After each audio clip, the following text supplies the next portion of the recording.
Just to start off, in York Region, we live and work on the traditional territories of the Wendat, the Haudenosaunee, the Anishinaabe peoples, and we acknowledge the Chippewas of Georgina Island First Nation as our closest Indigenous community.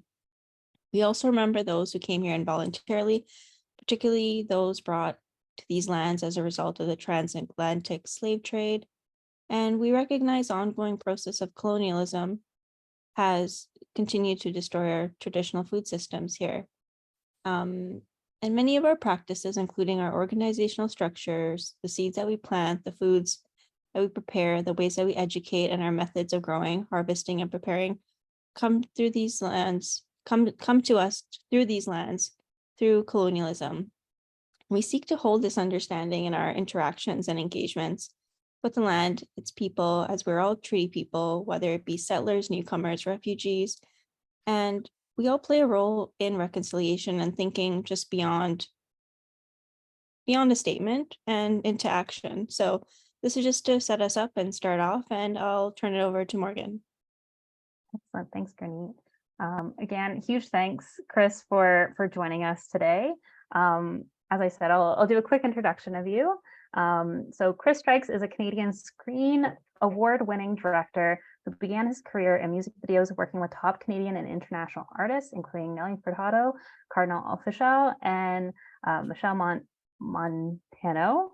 Montano. Yes, thank you. Sorry. In 2019, Chris was one of only 6 recipients of HotDocs' first CrossCurrents Canada Fund, with his first feature-length documentary, Becoming a Queen.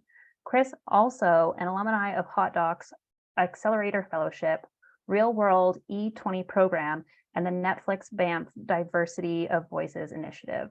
Becoming a Queen screened in film festivals in the United States, Canada, and the Caribbean, and went on to win Best Feature Film at the 2021 CaribbeanTales International Film Festival, the Audience Choice Award for Best International Feature Film, and at the 2021 Baltimore International Black Film Festival, and was nominated for Best Picture Editing for a documentary in the 2021 DGC Awards.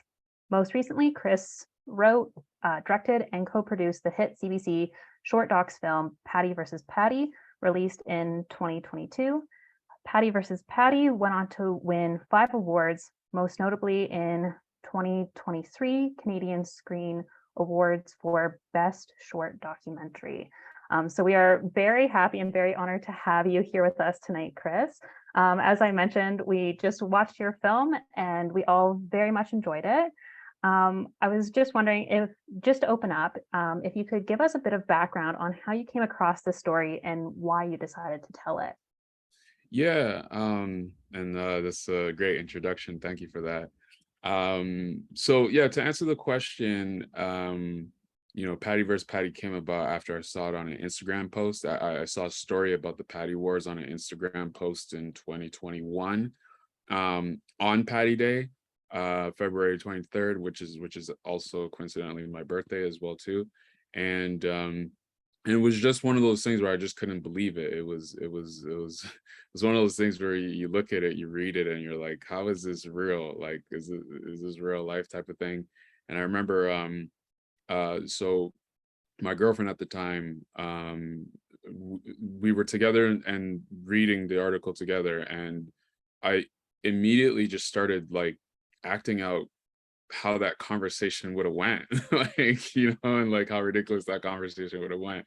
And I got the quick thought in my mind that this should be a movie. And so I soon after contacted CBC and asked them if anybody had ever made this film or made a film about this story before. And they had said no, which I was actually very surprised about. And I was like, this has to be a film. And they were saying, well, put together a 1-pager and we'll take a look at it. And I did, and the rest was history. And something that I forgot in that story too is that like when I first read it, because this was before I was alive, so I never knew about it. I asked my mom if she remembered that story, because she was here in Canada at that time, and my mom is of Jamaican descent. And she was like, yeah, I vaguely remember it. They tried to change the name and call it something stupid like Turnover or something. And so that, and I also asked my aunt as well, my mom's sister, about it too, and she sort of vaguely remembered it as well too, and we just had a laugh over it.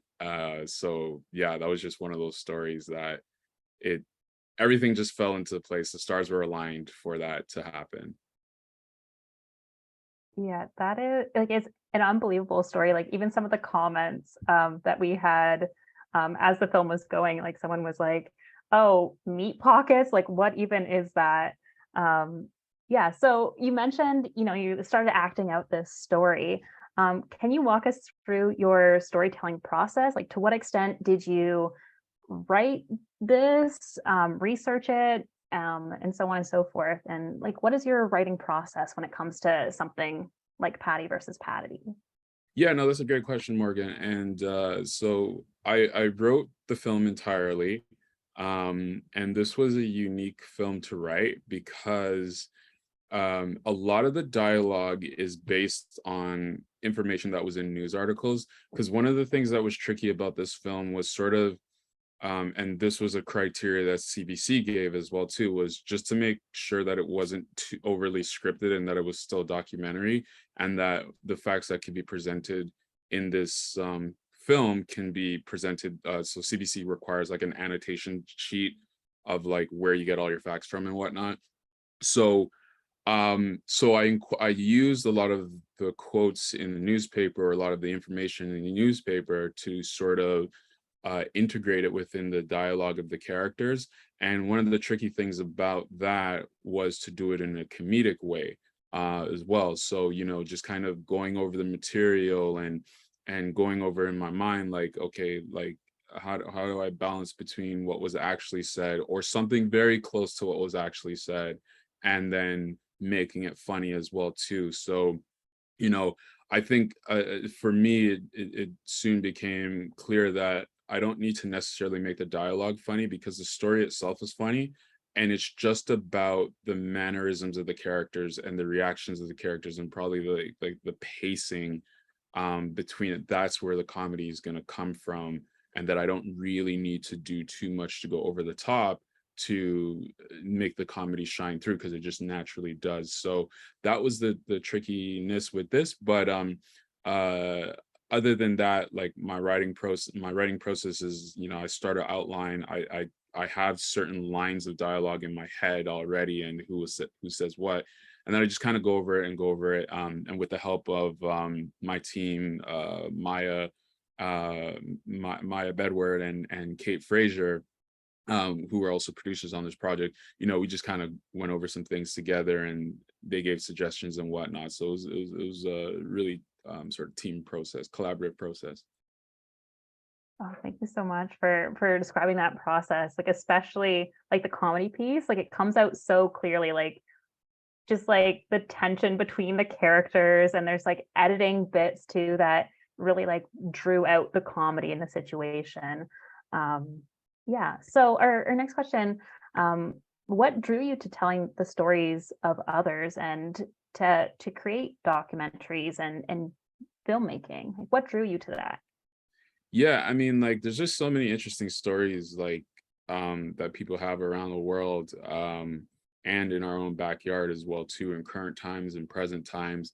And just I got into filmmaking sort of, I don't want to say by accident, but sort of unplanned, in that, I had a program in my high school, which at the time you wouldn't figure. The high school that I went to Kipling Collegiate.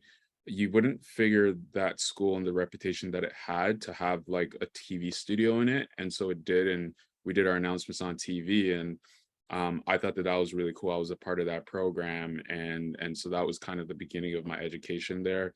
And yeah, I'm just really like, even in just conversation, I just really like hearing people's stories. Finding out so much of the world, so much about the world through people's stories.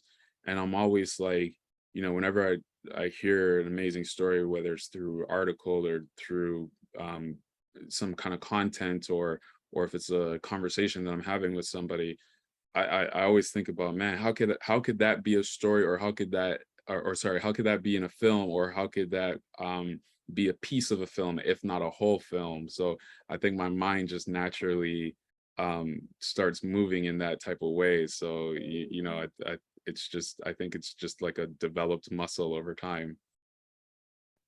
That's amazing. Yeah, I have actually a little bit of a question about storytelling, but just to give you a little bit of context, I know you're communicating with Sydney, but this group, and almost everyone on this call is 30 and under, and this group that we're a part of, this youth food committee, right now we have a publication out where we're asking people to submit stories, poetry, art, whichever, to this publication, and we ourselves like enjoy storytelling and enjoy sharing experiences with each other, and also getting our stories out there as well. And I was just curious if you have any advice for young people who want to share either their own stories or the stories of others, and if you have any words of wisdom for this group of young people who are passionate about food and food issues. Yeah, I mean, find the stories that you're passionate about and the stories that mean something to you. I would say that first and foremost, because like, if it's a matter of writing an article, usually articles are, you can turn them around pretty quickly, but I do hear about journalists who follow stories for years, and then they make a maybe a New York Times article or something like that out of it after years and years of work. So have it be a story that you're really passionate about, because sometimes you're going to be with that story for a long time. And find like start thinking about like what your unique angle to the story, because if you're applying for funding or you're submitting your story, one of the common questions that always comes up is like, why are you the person to tell this story, right? So really think about that when you start, like what unique angle can you bring to it? Maybe it's a personal experience you have, maybe it's your food knowledge that you have, maybe it's the cultural experience that you have, or even if it's none of those things, even if it's a story that you heard by proxy and you're not a part of that culture or community or whatever the case may be, still just figure out like kind of what kind of voice can I put to this, what kind of angle can I put to this, and why this spoke to me so so strongly. So those would be the tips that I would give. That's fantastic advice that I know we'll all carry through into our lives for sure. At this point, I want to open up questions to other folks. I know that after we had finished watching Patty versus Patty, there was a couple questions that popped up. So I just want to open the floor to anyone else who wants to unmute themselves and ask any questions. Maybe I'll quickly go jump in first. Hi, Chris. Thank you for being here. This is so cool. I feel like I just learned so much, and I have two questions. One, I'll ask now, and then another I'll pass to Sydney because we both had the same question about like policy and all that. But is the palace, the Kensington Patty Palace, is it still there? So it's still a business, but it's not located in Kensington Market in the way that you've seen it before. So in the way, like the end of the film talks about, like it actually expanded into like sort of factory and wholesaling. So that the end of the film where you see the real Mike Davidson actually in the factory, that does exist. That's in Scarborough right now. And so that's how he's grown his business, where he's gotten out of sort of the retail side of it, which is Kensington Patty Palace, and started sort of the grander company, which is called Palace Foods. And now he wholesales patties and provides to grocery stores or to cruise ships and things like that, rather than just one at a time type of thing. He's selling boxes. That's awesome. Thank you. And yeah, I'll pass it on to Sydney for the second part of the question. Sure. Yeah, so after watching the film here, we both were wondering, like, I guess when you were writing or when you're researching, like, did you come across like any other instances where like the federal government tried to rename certain foods, if whether they like succeeded or failed? Yeah, that's a great question. So actually, specifically involving this story, one of the things that we found out, and it was a little bit too late to touch on when we did find out about it, is that the patty was actually the second part of the types of foods that they tried to rename, specifically Caribbean foods. So there was a raisin bread that I can't remember the details of it, but it was something along the lines that it didn't have enough raisin to bread content, or it had too much, one of the two. And they couldn't call it raisin bread because the content of raisins to bread, and there was other ingredients involved, was not what was defined in Canadian law as raisin bread. So they had to change the name of that. And they actually did, and they complied with that. And then the patty was the second part of that as well too. And then the patty was when they said no. And the patty was when it blew up into what it did. So, but we didn't find out about that until we were in post-production, and we saw an archive clip where it talked about the entire story, and was like, oh wow, I didn't know that about the raisin bread element of it. So there was that. And then I heard back in around 2010, and I don't know too much about this, but I heard a similar sort of situation happened with a Latin American food, and I can't remember if it was with empanadas or not, but there is some sort of thing that happened like around 2010 with some kind of Latin food, which was similar, kind of like street handheld type of food that's very prominent in the Latin American culture, but that didn't blow up into a big thing that the patty did, and I believe that was resolved in a way that they didn't have to change the name of that food either. Thank you. Does anyone else have any questions for Chris, or any comments, any thoughts? Hi, Chris. I just had a quick question. Thank you, by the way, for presenting. I was wondering if there was any controversy after it was renamed or called the Jamaican patty. Was there any controversy within the Caribbean community about it being the Jamaican patty and not like the Caribbean patty or anything? So, Taylor, that's actually a really great question, and you're the first person who's asked a question like that. I wouldn't say there was controversy, but there was definitely a lot of curiosity and questioning about it, because it's not until a lot of people saw this film that they said, oh, we never knew why it was called Jamaican patty, because in Jamaica it's just called patty. And if you've immigrated to Canada after a certain time, you want a patty, you're like, why is everybody calling it Jamaican patty? It's just patty, like that's the name that you're used to it. Yeah. So a lot of people after watching the film actually said, oh, okay, I get why they called it Jamaican patty as opposed to just patty. But actually a really funny story that happened recently over the Canada Day weekend is, so Grace Foods is one of the number one, if not the number one, food manufacturer in Jamaica and of Jamaican foods, including patties. I went up north to Cottage Country, and about halfway to where we were going, we were somewhere in Huntsville, and we stopped at a grocery store to pick up some stuff. And we saw the freezer section, we saw patties, and this is Grace Foods, this is a Jamaican company. And on the box, it said Jamaican patty, Jamaican turnover patties. And I was like, what is this blasphemy? Why do they have turnover on the name of the package? So, and I've never seen that before. And like, I don't know if they sell it like that in Toronto as well too, just because I've never really in that section of the grocery store, because I don't eat meat anymore. But like, I took a picture of it, and I meant to post about it, and I still probably will.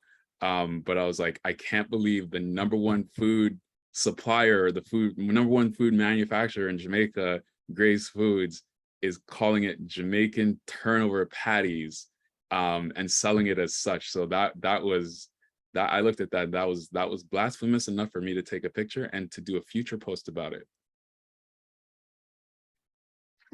That's really funny. Thank you. You're welcome. That's wild. Does anyone else have any other questions?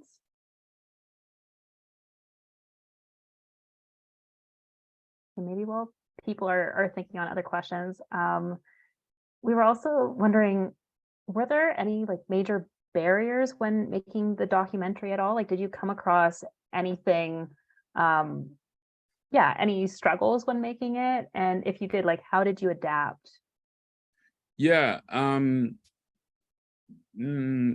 was a little bit difficult because that was during the time we were have to shoot through like COVID rules and stuff like that. So luckily CBC were very supportive in order for us to meet whatever COVID related health requirements that they asked of us, which I wouldn't say it provided to be a barrier, but it did provide a lot of anxiety because it was one of those things where it was like, we got to shoot this, we got to shoot this. Oh, and actually, now that I remember,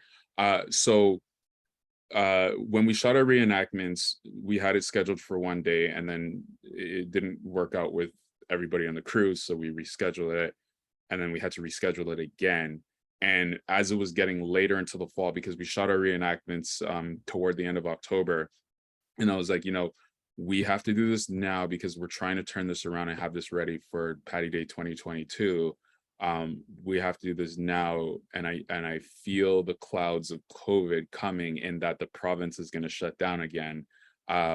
So luckily we were able to shoot it on that sort of final weekend, and get it in the can at that point in time, which caused a lot of anxiety at the time.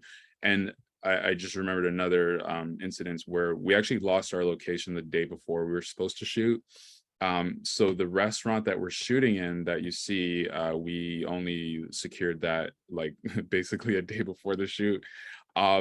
So I can't believe I forgot about that. But it's just one of those things where things happen so crazily, and you just kind of want to get it out of your mind. Like, holy shoot, how did we lose our location the day before? But everything turned out to work out, and it was we were really happy with what we got, and really happy with the way that we pivoted. Like, when my producer told me that we lost a location, I didn't panic. We were just like, okay, there's a Caribbean, because myself and Kate, one of the producers, we used to live in the same neighborhood, so there was Caribbean restaurants in our neighborhood. So we're just like, okay, well, let's just meet up on Bloor Street, and we'll go Bloor Street in Toronto, because I forgot you guys are mostly located in Aurora. And we'll just go to these Caribbean restaurants door to door, and we'll just be like, hey, we're in a pinch, can you help us? And Mona's roti Pam's roti shop on Bloor Street, east of Dufferin, they came through for us, and we have to thank Pam's for that, because that's another irony about the story too, shooting a beef patty story in a roti shop, which is a little bit of Jamaican Trinidadian rivalry there. Oh, that is amazing. So as you were like seeking out different restaurants, were you like explaining the context of the film you were shooting, or you were just like, we need to find a place? No, we were explaining the context of the film, and the thing was, the location that we lost, because it was a family business. I'm not going to call any names, but because it was a family business, like, there were certain individuals who were very excited to be a part of it, but then other individuals who weren't, and those other individuals, I guess, had greater seniority. So while certain individuals were fighting for us to be able to shoot there, others were just like, this is going to affect our business, and it's going to, be a burden on us, which I understand. So, that's unfortunate, but we were able to make it work out in the end. So it's all good. Yeah. No, I'm happy that it worked out, because the film is great. The location looks great. It's overall phenomenal. Okay, so I think someone else had their hand up before. oh, did someone have their hand up? I just had a question. I don't know if you're referring to me, but I had a question. Oh, okay. Yeah, yes, it was you. Yeah. Okay. Now that I'm just thinking about also like Canada Day weekend, I was hanging out with my friend, and she's Sri Lankan, and she served what she referred to as patties, and they were smaller. And so now I'm just thinking in my head, like everything that's not like a hamburger patty, legally selling that in Canada, would they have that wouldn't that wouldn't be called a patty legally? Is that correct? Or that's different today? The patties that your friend had, were they Jamaican patties, but just smaller versions of them, or were they something different?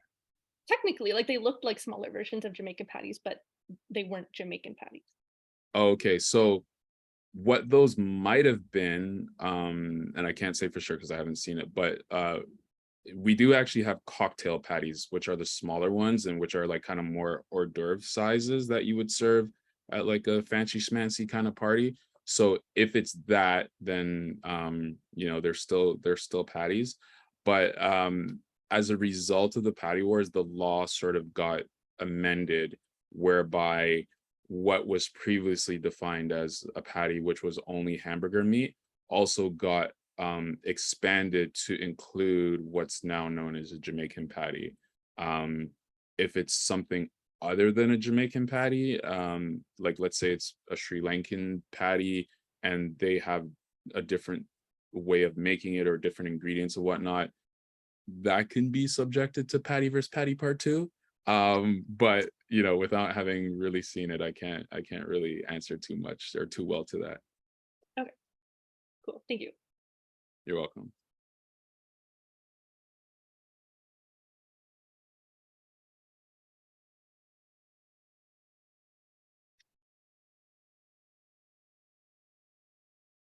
Oh, Morgan, you're on mute.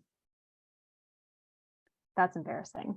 I was just curious if anyone else had any other questions at all. And if not, Chris, I was kind of curious, do you have anything else in the works right now? And sort of, does it fall in line with like the documentary style of like patty versus patty, or yeah, what do you have going on right now? Yeah, absolutely. So I have a couple of projects that are in the works. Both of them are documentaries, very different subject matter. So one is a CBC Nature of Things that I'm co-producing with a director and producer named Leora Eisen, who's also mentoring me on that, which has been incredible. And that's about the science of hair. So that's a fun one about kind of why we have hair. Can we change our hair journey? What is the function of hair? So that's been really cool. So we're in the middle of production of that. And then I'm in development of another one, a documentary called 867. It's actually a much more serious subject matter. It's about a land dispute, a very violent and deadly land dispute that's been happening in Jamaica and continues to today. That's been happening over the last 20 plus years, about residents who are fighting for their land that got fraudulently acquired from underneath their feet, which the owner of the land is trying to evict them in order for luxury resort hotels to be built in their community. So there's been a big 20-year fight, 20 plus year fight on that, and that's the other thing that I'm working on. So very, very different tone. Yeah, very different tones, but very interesting. And I'm sure a lot of people on this call would be interested in seeing that. Is there a place will that be with CBC, or is that going to be elsewhere? And how can we sort of follow what you're doing at the current moment? Yeah, you know, I hope so. We're just kind of putting some pieces into play before we sort of submit it to CBC for consideration. As to where it can be followed, you know, right now we don't have any sort of online presence for that film just yet, because we do have to be careful about when we release information, whatnot, because it is an ongoing story. There are people's lives who are at stake with this, so we can't just release information until we need to make sure certain protections and certain things are in place first. So I would say, like, you know, I'm on Instagram at Chris Strikes or at Caligrove ENT. I can always type that into the chat, so you guys have that.